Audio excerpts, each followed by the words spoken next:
Hello, ladies and gentlemen, moms and fathers, grandfathers and grandmothers. Ndagusuje cyane guha ikaze mu kiganiro. Nitwa Kamanzi Eros D'Antoni, aha ni kuri Eros D'Antoni.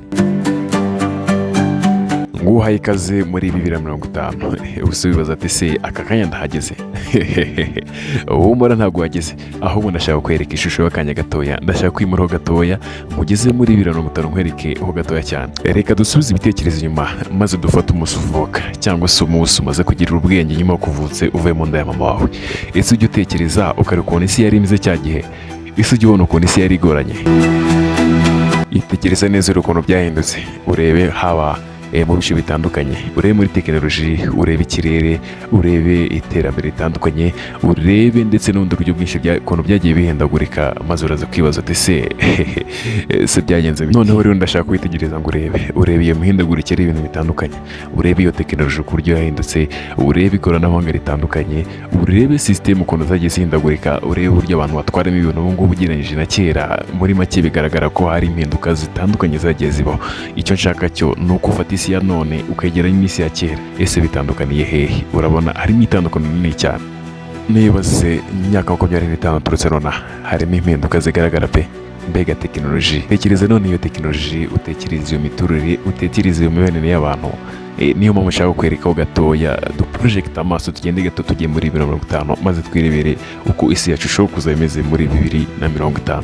Guha ikaze mu isi ya kera, isi ya 2050. Mbere na mbere reka twinjire mu gice cya tekinoloji. Hari icyo twita AI ndetse n'amarobo. AI ni ukuvuga ngo ni Artificial Intelligence mu magambo arambuye n'ubwenge karemano. Ibi byombi bizaba ari byo bigize 85% by'ubuzima bwacu, yaba uko tubayeho, uko tugenda, aho dutuye, ibyo dukora ndetse n'ibyo twifuza gukora byose. Ibaze kuryama nijoro utinze ukabyutswa n'ikindi kintu kitari umuntu, kikamenya ko ubyutse, kikamenya ko ukeneye koga, kikakuzanira ibyangombwa byose kugira ngo woge, kikamenya ko ushonje, wakikoza muri saro ugasanga ifunguro rya mu gitondo riteguye, waba utameze neza kikaba kigomba kugushimisha. Ibaze kujya ujya kwivuza, icyuma cyo bwacyo kikamenya ko urwaye, kikamenya imiti kiraguhereza, kikamenya uko uzabyifata ndetse n'ibindi byinshi bikorerwa kwa muganga. Nta muntu n'umwe uhari, nta muganga n'umwe wisabye ko abahari. Niba uri umunyeshuri ukeneye kujya kwiga, ukeneye kujya mu ishuri, ntabwo ari ngombwa ko mwarimu azageza ngo yirirwe ahagaze imbere yawe ari kukwigisha. Ibaze ko uri mu ishuri bagaprojecta hari ukajya ubona ikintu kikaje kikakwigisha, kandi kikakwigisha ibyo ugomba kwiga, kikabikwigisha neza mu buryo bwumvikana. Ukabaza ikibazo ushaka, ukabaza icyo wumva ukeneye cyose kumenya, bakakigusobanurira kugeza igihe ucyumviye nta mwarimu wisabye ko aza kuba ahari.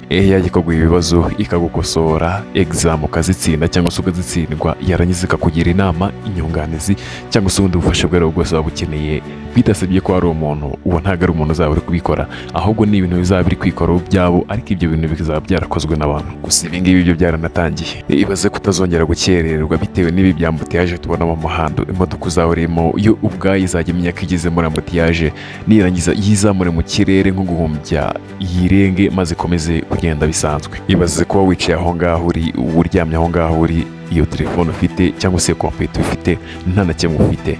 Warangiza ugatekereza ko ushonje, ugatekereza ko ukeneye kugura ibiryo kuri resitora iri mu birometero 2 ivuye iwawe cyangwa se uvuye aho uri, hanyuma ibiryo bigatukugeraho. Ibaze noneho reka tujye mu isoko guhaha. Ntabwo uzongera kwitwaza amafaranga mu ntoki, ntabwo uzongera kwitwaza ikarita yo kuri banki, nta na kimwe uzongera kwitwaza mu ntoki. Icyo uzaba witwaje gusa ni imyenda wambaye, n'umutwe ufite, ni ibice byawe by'umubiri byonyine gusa. Ibaze ko ushobora kuza ujya guhaha, bigasaba ko ukoze igice cyawe cy'umubiri icyo ari cyo cyose ahantu runaka, hanyuma amafaranga akava kuri konti yawe ubitse mu mutwe, amafaranga akavaho, warangiza ukayishyura bakaguriza icyo kintu.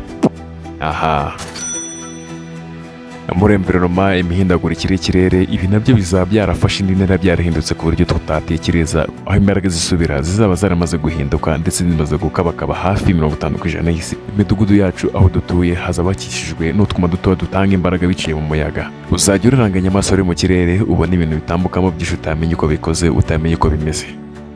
Kubera ihindagurika ry'ikirere bizaba bitewe n'iyi tekinoloji, bizaba bitewe n'ibintu byinshi bitandukanye n'amafilime menshi atandukanye tutavuze. Ibi ngibi bizatuma ubushyuhe bwo ku isi bwiyongera ku rwego rutangaje ruri hejuru cyane, aho bizatuma abantu batuye mu duce tumwe bagenda bahemuka, kuko ntabwo tuzaba tukiri uduce two guturamo bitewe n'uko isi izaba ishyushye ku rwego ruri hejuru, bitume abantu batahatura. nk'uko umubare w'abakozi uzagabanuka aho akazi katazaba kakiri kuboneka, ni nako umubare w'abafana uzagenda wiyongera bitewe n'ibi bintu bigiye bitandukanye.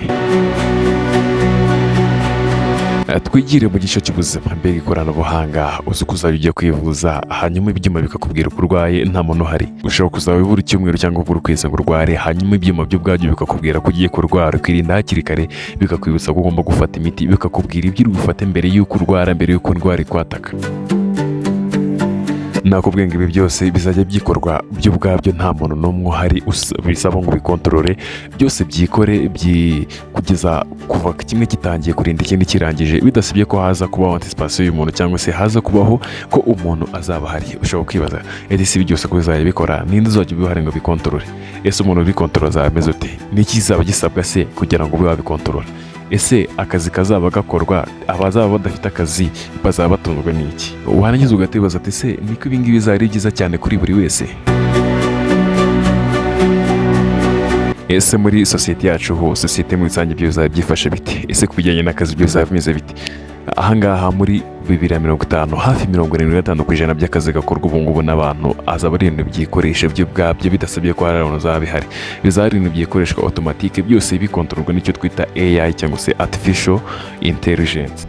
Ibaze ko tuzaba dutuye mu mujyi twese kandi dufite imijyi iri smart kandi ifite uburambe, imijyi izaba ibayeho neza cyane ku buryo bufitemo tekinoloji tutashobora gusobanukirwa. Ibaze ko utuye mu mujyi, umujyi ufite imodoka nziza, ufitemo amazu meza, ufitemo buri kimwe cyose cyiza, ariko tukakora ubuhinzi bugezweho bwiza kandi tukeza imyaka ihagije ifite ubushobozi. Ibi ngibi si ubwo wakibaza ngo bizaba bikorwa bite?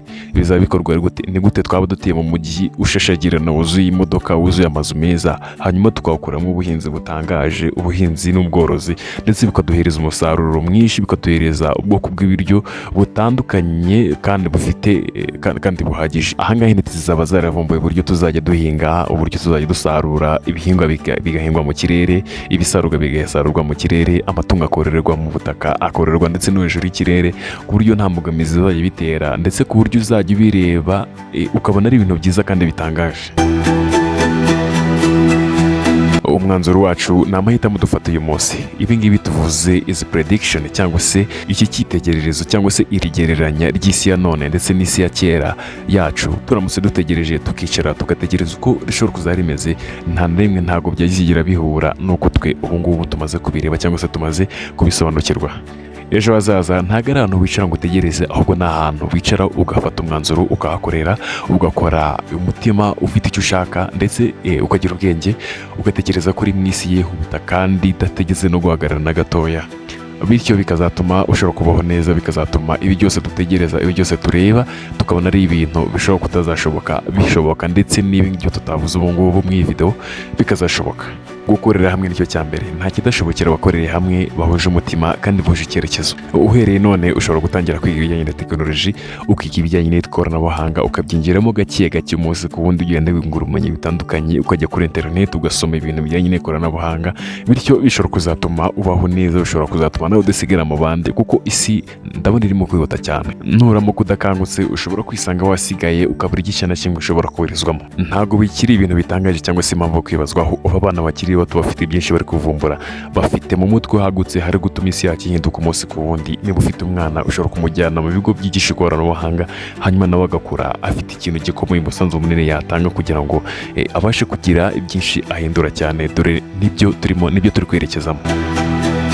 Mu gusoza ikiganiro cyacu cy'uyu munsi, ndakomeza kugushimira wowe witanze ukaba wakirebye kikaba kigeze aha ngaha. Nkubwira ngo niba utarakanda subscribe, nyamuneka wigenda udakanze handitse subscribe kugira ngo ibindi biganiro byiza cyane biri imbere naguteguriye ujye ukomeza kugenda ubona umunsi ku munsi, isaha ku isaha, aho uherereye hariho hose, waba uryamye, waba uri mu kazi, aho waba uri hose ushobora kuba accessing iki kiganiro ndetse kikakugereraho ku gihe. Ushobora kuba kandi ufite ikibazo, ufite icyifuzo, ufite inyunganizi ndetse igitekerezo icyo ari cyo cyose, ushobora kwandika muri komenti, hanyuma njyewe ndaza kunyuzamo amaso, ndaza kugenda nkomeza gusoma igitekerezo cyawe, inyunganizi yawe, ikibazo cyawe washyizemo ndetse n'icyifuzo. Hasi hari address ushobora no kunyandikira private, hanyuma tukomeza kugenda tuvugana. Reka nkubwire ngo rero ukomeze kugira ibihe byiza, ukomeze kuba maso, ukomeze gusenga cyane, ukomeze kwiragiza Imana, dore byose n'Imana ibigena. Dore nta muntu wigeze wizera Imana ngo yikorere amaboko, ariko byose bituruka mu gukora. Dore ko nta na kimwe ushobora kugera kubigeraho ntabwo wakizana ngo byose byizane, biragusaba gukora cyane, bikagusaba kubira icyuya kugira ngo ubashe guhindura isi yawe, ubashe guhindura sosiyete ndetse ubashe gukomeza kubaho neza cyane. Njyewe nitwa Kamanzi Eros Danton, njye kugeza ikiganiro cy'isi yacu, isi ya 2050, naho ubundi tuzasubira ubutaha muri video ikurikira, kandi ndagukunda cyane aho uri hose. Iyi ni YouTube channel Eros Danton, hanyuma nakagaruka njyewe.